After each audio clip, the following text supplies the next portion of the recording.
Hello बच्चों, कैसे हो सब लोग? सब बढ़िया। अब देखो, आज मैंने आपको 10 डायमेंशनल फॉर्मूले पिछले वीडियो में बता दिए थे और मैंने आपसे कहा था उनको हाथों हाथ लर्न कर लो। तो धीरे धीरे करके 10 लर्न करना है इनको, है ना। और जो बोला जाए वो करना ही है। 10 लर्न अब तक आपको हो चुके होंगे। अब ये 10 आज मैं और पढ़ाऊंगा। टोटल 20 का आपका एक टेस्ट होगा, ठीक है। उस टेस्ट की डेट आपको बता दी जाएगी। वो टेस्ट आपको सेल्फ टेस्ट लेना है, पेरेंट्स को पास में बिठा लेना और यही 20 डायमेंशनल फॉर्मूले पूरे ऐसे कैसे आपको लिख के मुझे उसका एक पिक खींच के सेंड कर देना पर्सनल नंबर पर। वो चेक करके मैं आपको वापस दे दूंगा। तो ये ध्यान रखना, अब आपका एक टेस्ट ऑर्गेनाइज होगा जिसमें पूरे 20 डायमेंशनल फॉर्मूले पूछे जाएंगे। अब आगे के डायमेंशनल फॉर्मूले बनाने से पहले ये छोटी टेबल जो मैंने आपको पहले भी बताई थी, इस पर थोड़ा सा ध्यान दे लो। मास की एसआई यूनिट केजी, मास की एसआई यूनिट केजी। केजी के लिए सिंबल क्या होता है डायमेंशनल फॉर्मूले में? एम। लेंथ की एसआई यूनिट मीटर, मीटर के लिए सिंबल क्या होता है डायमेंशनल फॉर्मूले में? L1। टाइम की एसआई यूनिट सेकंड, सेकंड के लिए सिंबल T1। दो क्वांटिटी मैंने इसी स्मॉल टेबल में मर्ज कर दी हैं, जो डायरेक्ट आप याद रखना। मैंने बताया भी था, ये बहुत इंपॉर्टेंट है। फोर्स की जो यूनिट होती है अब याद हो जानी चाहिए। KG metre second -2, KG metre second -2। और इसका dimensional formula m1 l1 t-2, m1 l1 t-2। ये आपको रट लेना है बिल्कुल ध्यान से। वर्क में केवल क्या होता है, यहाँ फोर्स में मीटर था अकेला, वर्क में क्या हो जाता है, मीटर स्क्वायर हो जाता है। बस इतना डिफरेंस है। तो m1 l2 t-2। तो ये पांचों तो सबसे पहले यहाँ पर जो भी हो सकता है, एक दो और भी नीचे लिखूं मैं। यहाँ पर जो लिखा जा रहा है वो डायरेक्ट याद रखना है, ठीक है। और यहाँ पे जो कर रहे हैं उसमें ये लर्न करना है फॉर्मूला, ये। और बाकी बनाना सीख जाओगे आप। ये लर्न कर लोगे अगर फॉर्मूला, तो ये सब अपने आप सीख जाओगे। इसको रटना नहीं है, इसको तो रटना है। इस छोटी टेबल को तो रटना ही है। इसमें इसको रटना है, फॉर्मूले को जहां स्टार लगाया मैंने उसको रटना है, बाकी बनाना सीखना है, ठीक है। अब जैसे मैं बात कर रहा हूं 11th नंबर की क्वांटिटी है सरफेस टेंशन। क्या अभी ये मत सोचना ये सरफेस टेंशन क्या होता है, बताओ। अगर मैंने एक एक करके बताना चालू किया ना, तो कम से कम 50 वीडियो तो इनकी बन जाएंगी। ये आपको अभी नहीं सीखना, ये समय पर सीख जाओगे। सरफेस टेंशन क्या होता है ये 11th में ही सीख जाओगे आगे वाले चैप्टर्स में। पर अभी तो हमें डायमेंशन से मतलब है और फॉर्मूले से मतलब है। तो इसका फॉर्मूला याद रख लो, force upon length. Surface tension का क्या फॉर्मूला होता है? Force upon length. अब हमें क्या बनानी है इसकी एसआई यूनिट। तो फोर्स की एसआई यूनिट यहां से उठाओगे। फोर्स की SI unit kg metre second -2। ये तो फोर्स की लिख दी, केजी मीटर सेकंड -2। अपॉन में लेंथ की क्या होती है? मीटर। तो मीटर से मीटर कट हो गया और क्या बचा? KG second -2। क्लियर है? पहले फोर्स की एसआई यूनिट लिख दो, फिर लेंथ की एसआई यूनिट लिख दो, कट कर दो मीटर से metre, KG second inverse second -2। ये आ गया हमारे पास। डायमेंशनल फॉर्मूला क्या बनेगा? केजी के लिए क्या लिखते हैं? केजी मतलब मास के लिए m1। अब m1 के बाद l भी लिखेंगे, पर l कब है आता? जब यहाँ मीटर होता। यहां पर मीटर नहीं है तो लेंथ 0। जब मीटर नहीं होगा, मीटर ही तो होता है l। अब जब मीटर ही नहीं है तो l क्या हो जाएगा? 0। सेकंड -2 है तो t-2। ये किसका होगा डायमेंशनल फॉर्मूला? सरफेस टेंशन का। Surface energy work upon area. वर्ग का यहां से लिखो, ये रहा वर्ग का, ये याद रखने हैं। K G metre square second -2 divided by area. Area सबसे पहली क्वांटिटी अपन ने इस टेबल में पढ़ी थी, एरिया मीटर स्क्वायर। ये भी याद रखना, एरिया का मीटर स्क्वायर और वॉल्यूम का मीटर क्यूब। तो ये तो एक नॉर्मल है, इसमें इसको मैं यहां नहीं लिखूंगा, तो सिंपल बात है। एरिया की एसआई यूनिट मीटर स्क्वायर होती है और वॉल्यूम की मीटर क्यूब होती है। मीटर स्क्वायर से मीटर स्क्वायर कट हो जाएगा और केजी सेकंड -2 बचेगा, केजी सेकंड -2। तो एक बात बताओ बच्चों, ये सेम आ गया ना सरफेस एनर्जी और सरफेस टेंशन का? KG s -2। ये दो वो क्वांटिटी हैं जिनके डायमेंशनल फॉर्मूले सेम होते हैं। जैसे पहले दो और भी पढ़ी थी आपने, m1 l0 t-2। पहले आपने लीनियर मोमेंटम और इम्पल्स भी ऐसे ही पढ़े थे, इन दोनों के भी सेम थे। सरफेस टेंशन और सरफेस एनर्जी के भी डायमेंशनल फॉर्मूले सेम होते हैं। तो याद रखना, अगर ऐसा कोई भी क्वेश्चन पूछा जाए कि आपको एक पेयर लिखना हो उन क्वांटिटीज का जिनके डायमेंशनल फॉर्मूले सेम है, तो इन पेयर पे टिक लगा लेना। एक पेयर यहाँ गया सरफेस टेंशन और सरफेस एनर्जी, एक पेयर लीनियर मोमेंटम और इम्पल्स। अब आ जाओ अगले पर, प्रेशर। प्रेशर या इसको दूसरा नाम क्या है, स्ट्रेस। इसका फॉर्मूला क्या है, फोर्स अपॉन एरिया। बताओ फोर्स की यूनिट अब याद हो जानी चाहिए, केजी मीटर s माइनस 2। ये फोर्स की यूनिट हो गई KG metre s minus 2, area की मीटर स्क्वायर। तो क्या बचेगा ओवरऑल, केजी तो बचेगा ही बचेगा, मीटर -1 बचेगा, सेकंड -2 बचेगा।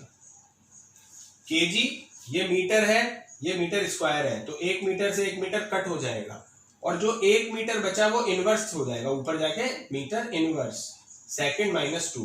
क्या बनेगा डायमेंशनल फॉर्मूला, केजी के लिए क्या आएगा m1, मीटर के लिए क्या आएगा l -1 और सेकंड के लिए क्या आएगा t-2। m1 l-1 t-2 किसकी हो गई है, प्रेशर या स्ट्रेस, दोनों में से किसी की भी, इनकी भी सेम होती है। प्रेशर और स्ट्रेस की भी डायमेंशनल फॉर्मूला सेम होता है। अब स्ट्रेन, स्ट्रेन में क्या है, चेंज इन लेंथ। तो मैंने बोला था ना, अगर किसी क्वांटिटी के आगे चेंज लग रहा है तो वो चेंज को पढ़ो ही मत, आप तो लेंथ पढ़ो।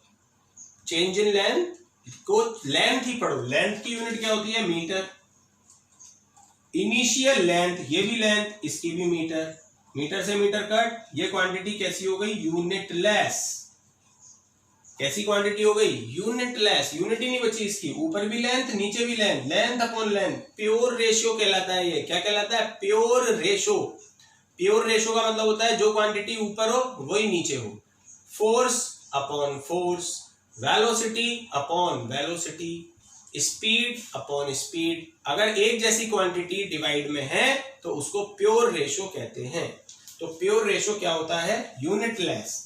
और जो भी क्वांटिटी यूनिटलेस है उसकी डायमेंशन तो फिर m0, l0, t0 सब नॉट, क्योंकि उसकी यूनिट ही नहीं बची तो फिर उसकी डायमेंशन भी नहीं बचेगी। अब आता है मॉड्यूलस ऑफ इलास्टिसिटी। क्या है formula, stress upon strain. Stress upon strain, ये रहा स्ट्रेस, ये रहा स्ट्रेन, इन दोनों को डिवाइड करना है। अब स्ट्रेन क्या था, यूनिटलेस, इस भाई की कोई यूनिट होती नहीं है, strain is a unitless quantity. Then modulus of elasticity dimensionally equal to stress. जब स्ट्रेन की कोई डायमेंशन ही नहीं होती तो इन दोनों की डायमेंशन सेम होनी चाहिए। तो जो स्ट्रेस की आपने यूनिट लिखी थी केजी मीटर -1 सेकंड -2, बस यही लिख दो। जो इसकी डायमेंशन है वो इसकी, दोनों की सेम, और डायमेंशन भी ये की यही लिख दो, m1 l-1 t-2। तो एक और क्वांटिटी इसके जैसी हो गई, ये दोनों का एक जैसा डायमेंशन हो गई, इन दोनों की एक जैसी हो गई। और पिछले वाले केस में लीनियर मोमेंटम और इम्पल्स की एक जैसी हो गई। तो आपको पढ़ने में कितना आसान हुआ, impulse linear momentum same, surface tension surface energy same, pressure stress modulus of elasticity same. तो 7 क्वांटिटी तो ऐसी हो गई। एक आपसे क्वेश्चन पूछा जाता है 1 मार्क्स का कि एक ऐसी क्वांटिटी बताओ या 2 ऐसी क्वांटिटी बताओ जो यूनिट लेस हैं या डायमेंशन लेस हैं, उनकी डायमेंशन होती ही नहीं है। तो एक क्वांटिटी अभी आप पढ़ चुके हो क्या, strain. Strain is a unit less and dimension less quantity. तो ये बात भी याद रखना, मतलब हर कहीं देखो यहां से यहां तक सब कुछ ना कुछ आपको नया क्वेश्चन बना के दे रहा है। जरूरी नहीं है डायरेक्टली डायमेंशन पूछे, वो इधर से भी कुछ मैचिंग कर सकता है। 2 क्वांटिटी बताओ जिनकी डायमेंशन सेम है, एक ऐसी क्वांटिटी बताओ जो डायमेंशन लेस है, ठीक है। तो ऐसे करके आपसे ये कुछ भी पूछा जा सकता है। तो ये 5 हो गए। आप चाहो तो एक स्क्रीनशॉट ले सकते हो और इसको अपने नोट्स में लिख सकते हो। और वो छोटी वाली टेबल बनाना बहुत जरूरी है, नोट्स में ध्यान रखना। जो अभी और भी एक आध आगे आ सकती हैं तो वो भी लिख लेना साथ में। और इनकी प्रैक्टिस, इसमें यही है डायमेंशन की, तो जितनी प्रैक्टिस करोगे कम से कम इनको 10 बार लिखो आप घर पे, 10 बार, फिर देखो आपको मजा आ जाएगा, खटाखट याद हो जाएगी। अब मैं आपको 5 और बताने वाला हूं।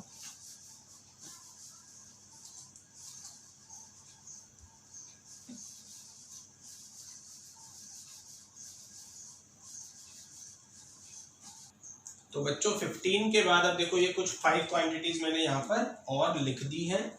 अब इनके बारे में देखते हैं। सबसे पहले है ग्रेविटेशनल कांस्टेंट, जिसे हम कैपिटल जी से शो करते हैं। इसका फॉर्मूला होता है force into distance square upon mass square. देखो बच्चों, अभी आपको फॉर्मूले तो रटने हैं, मैंने पहले कह दिया, ये स्टार लगा दिया ना, स्टार का मतलब ये कॉलम तो रटना है, बार बार लिख लिख के बस एक्यूरेटली इसको रट लो, बाकी इसको सीखना है कि ये कैसे बना। तो ग्रेविटेशनल कांस्टेंट मतलब जी, जी का क्या फॉर्मूला बना, फोर्स इनटू डिस्टेंस का स्क्वायर, बहुत इजी है, फोर्स इनटू डिस्टेंस का स्क्वायर अपॉन मास का स्क्वायर। तो फोर्स के लिए ये आ रहा है, ये अब आपको याद हो जाना चाहिए, केजी मीटर एस माइनस 2।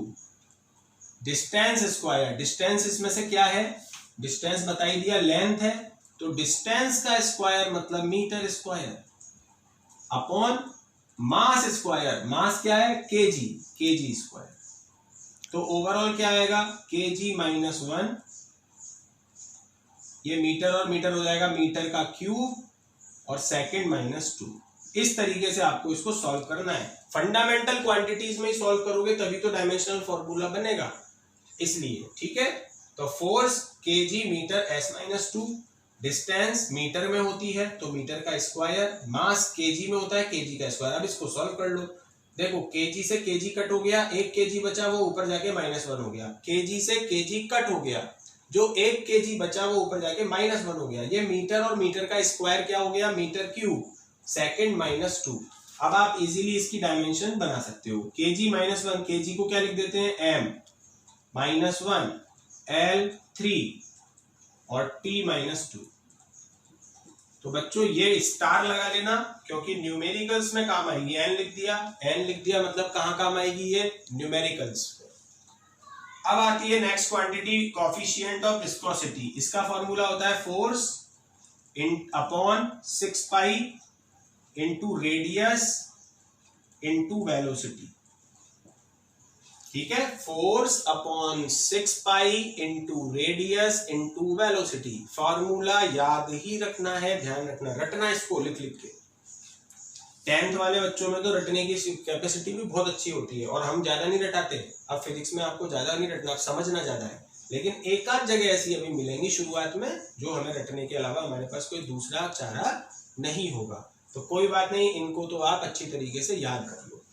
अब फोर्स, फोर्स हो गया केजी मीटर एस -2, मुझे तो याद हो गई, अब आपको भी याद हो जानी चाहिए।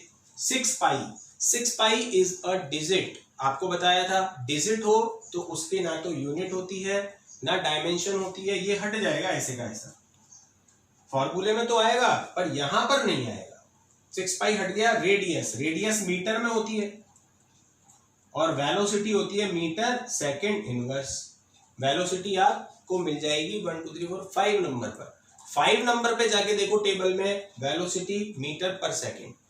इसको सॉल्व करना है तो 1 मीटर से 1 मीटर कट कर दो, केजी, ये मीटर -1, ठीक है, ये केजी, ये मीटर -1, और ये हो जाएगा सेकंड, प्लस हो जाएगा तो -1 बचेगा। ये हो गया m1 L -1 T -1। ये m1 केजी के लिए m1, मीटर के लिए L -1 और सेकंड के लिए T -1। इसको भी न्यूमेरिकल के हिसाब से याद रखना, ठीक है, ये आपको डायरेक्ट याद रखना है, वो मैं बता दूंगा समय आने पर, ठीक है, समझ गए। ग्रेविटेशनल कांस्टेंट का formula force into distance square upon mass square. Coefficient of velocity का formula force upon 6 pi into radius into velocity, और उसी के बेस पर फोर्स का याद रख लेना डायमेंशनल फॉर्मूला, और यूनिट, यूनिट क्या होती है फोर्स की, KG metre S -2। Dimensional formula क्या होता है, m1 L1 T -2। अब आ जाओ इलेक्ट्रिक चार्ज, यहां से अब नई क्वांटिटी एक एक्स्ट्रा स्टार्ट होगी, यहां बता देता हूं, इलेक्ट्रिक करंट, या उसको शॉर्ट में करंट भी बोल सकते हैं। करंट की यूनिट भी ए होती है, मतलब एम्पियर, और डायमेंशन भी एम्पियर। देखो कितनी अच्छी बात। करंट जहां भी आ जाए, इलेक्ट्रिक करंट इसका पूरा नाम होता है, शॉर्ट में इसको करंट बोल सकते हो। करंट अगर फॉर्मूले में आता है तो उसकी एसआई यूनिट एम्पियर होती है और उसका डायमेंशन A1 होती है। तो ये याद रखना, दोनों ए है, बहुत इजी है। अब इलेक्ट्रिक चार्ज का फॉर्मूला होता है इलेक्ट्रिक करंट इनटू टाइम। ठीक है, इलेक्ट्रिक चार्ज का क्या फॉर्मूला होता है? Electric current into time. Electric current, अब आ जाओ, इलेक्ट्रिक करंट का यूनिट एम्पियर इनटू टाइम की यूनिट सेकंड। तो इसकी यूनिट क्या हो गई इलेक्ट्रिक चार्ज की? Simple unit ampere into second. इसको हम शॉर्ट में सी मतलब कूलॉम बोलते हैं। इसकी पूरी फुल फॉर्म में यहां लिख देता हूं, COULOMB, कूलॉम। एम्पियर इनटू, जैसे हमने केजी मीटर सेकंड -2 को क्या बोला था? Newton. KG metre square second -2 को क्या बोला था? जूल बोला था। इसको न्यूटन बोला था, इसको जूल बोला था। तो एम्पियर इनटू सेकंड को हम आज क्या बोलेंगे? कूलॉम बोलेंगे। ठीक है, तो इसकी डायमेंशन m है नहीं, इसमें m 0, मास है नहीं 0, l लेंथ भी नहीं है, मीटर नहीं है, इसलिए l भी 0। टाइम है क्या? 1। अब साथ में एम्पियर भी आ गया तो A1 और लगा दो। अब एक और देखो, MLT चल रहा था अभी, 17 क्वांटिटीज तक क्या चल रहा था? MLT। जैसे ही चार्ज वाली क्वांटिटी आने लगी, चार्ज से रिलेटेड क्वांटिटी, एक और फंडामेंटल क्वांटिटी इंट्रोड्यूस हो गई है यहाँ पर, वो है A, यानी इलेक्ट्रिक करंट। तो याद रखना, अब M भी लिखना है, L भी लिखना है, T भी लिखना है, A भी लिखना है। तो अब इसमें देख लो क्या क्या है। A है 1, टाइम है 1, बाकी सब है 0। अब इलेक्ट्रिक फील्ड ये होता है फोर्स अपॉन, अब मैं इलेक्ट्रिक चार्ज को शॉर्ट में चार्ज बोलूंगा, पता ही है आपको। इलेक्ट्रिक करंट को शॉर्ट में करंट बोलते हैं और इलेक्ट्रिक चार्ज को शॉर्ट में चार्ज बोलते हैं। तो force upon charge is electric field, force upon charge. तो फोर्स ये रहा kg metre s-2 upon charge ये रहा a इंटू s। तो टोटल क्या आ जाएगा? kg मीटर s-3 a-1, ये आ जाएगा kg मीटर s-3 a-1। तो m1 l1 t-3 और a-1। This is the dimensional formula of electric field. Electric potential का वर्क अपॉन चार्ज। देखो कितने सिंपल फॉर्मूले हैं ये, इनको याद करने में परेशानी नहीं होगी आपको। देखो, electric field force upon charge, electric potential work upon charge. बस यहाँ फोर्स था, यहाँ वर्क आ गया। तो वर्क का क्या है? बस यहाँ पर मीटर स्क्वायर लगाना है वर्क में, kg metre square second -2 divide a into s। तो क्या आ जाएगा? kg metre square s-3 a-1, kg metre square, a ऊपर जाएगा तो माइनस का 1 हो जाएगा और s ऊपर जाके -1 होगा तो -2 और -1 कितना हो जाएगा? -3। तो ये हो जाएगा m1 l2 t-3 a-1। ध्यान से समझ लेना। आप इसको चाहो तो रफ में अच्छी तरह सॉल्व करना, मैं तो छोटे से उसमें स्पेस में सॉल्व कर रहा हूं। फोर्स अपॉन चार्ज, ये फोर्स ये चार्ज, a इंटू s। इसको सॉल्व कर लो। जो पावर नीचे प्लस की होती है ऊपर जाके माइनस की हो जाती है, जो नीचे माइनस की होती है वो ऊपर जाके प्लस की हो जाती है। इतनी सी बात को ध्यान में रखो। इसको सॉल्व करके सीधे सीधे लिख लो, फिर m लगा दो, l लगा दो, t लगा दो और a लगा दो, तो आपके पास डायमेंशनल फॉर्मूले बन जाएंगे। तो ये आपके, और मैंने आज आपको 10 डायमेंशनल फॉर्मूले प्रैक्टिस करवाए हैं। टोटल कितने हो गए? 20। अब पहले क्या होगा? अब आगे अभी पढ़ाई नहीं होगी, पहले 20 का टेस्ट होगा ऑनलाइन में। ठीक है, वो आपको मैं बता दूंगा किस तरीके से होगा। आपका काम है इन सबको लर्न करना। इस वीडियो को बार बार देखना, समझ में सब आएगा। फिर भी कोई डाउट आता है then you can comment in comment box. Okay, bye.